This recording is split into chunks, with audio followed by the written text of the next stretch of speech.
Before I begin, I want you to think of someone who had a skill that you've always envied.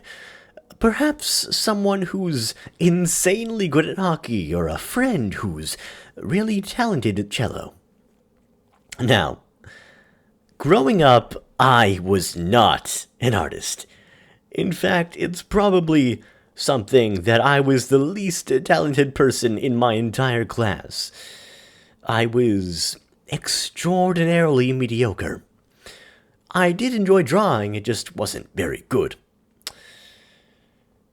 So, fast forward to a couple years ago, and I felt very depressed. Because I felt like there was nothing I had a talent for. My time was mostly just spent playing video games. I just really had no hobby that I could flaunt to people, no cool skill that set me apart. Now, I'm someone who really likes fantasy, D&D, fantasy games, you name it. And one of the kind of staples of any fantasy setting is that there's often a lot of wonderful art, wonderful, gorgeous illustrations of characters and landscapes and these just out there concepts. And I'd often find myself dreaming that I could create something like that.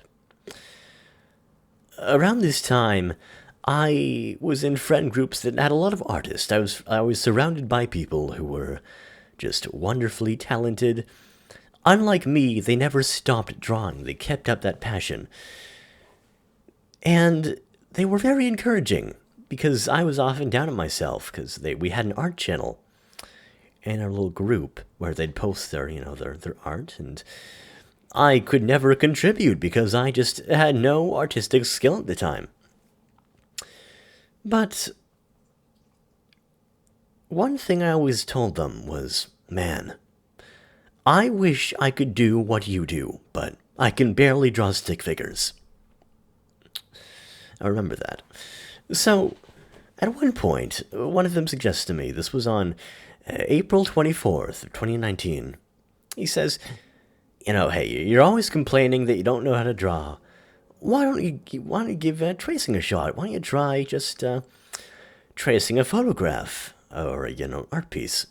Now, I didn't really have the most positive connotations about tracing. In fact, I heard it was quite an ill play for an artist, given that I'd heard of these artists who, well, quote-unquote artists, who kind of cheated by tracing someone else's art and then lying about it, basically artistic plagiarism. But I realized that tracing, if I were completely honest and transparent about it, it could be this really helpful tool. So I decided, I'd try tracing my dog, his beautiful face, and believe it or not, it actually turned out quite well. I was using a mouse with MS Paint, nothing fancy.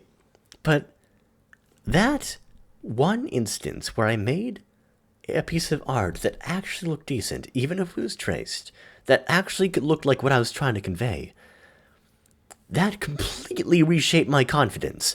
And after that point, I decided, hey, I want to give learning art a real try, a real shot.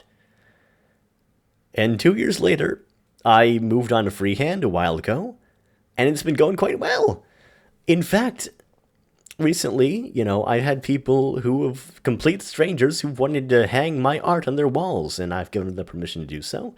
And the most flattering thing, though, is that I received a comment from a friend who said, man, I'm amazed at what you can do. It's so lovely.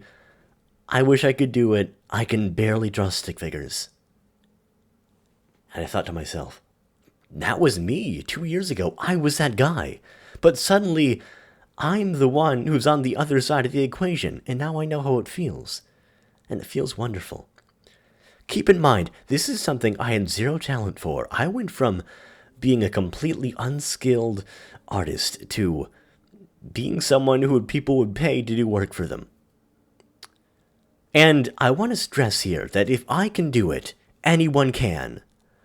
So, remember this when you're thinking about taking up a passion or learning something. It's not about the talent for the inherent subject. It's about having a talent for learning and a passion. And I hope that just sticks with you, that, there's always hope. And if you've got a skill that you want to pursue, you can do it.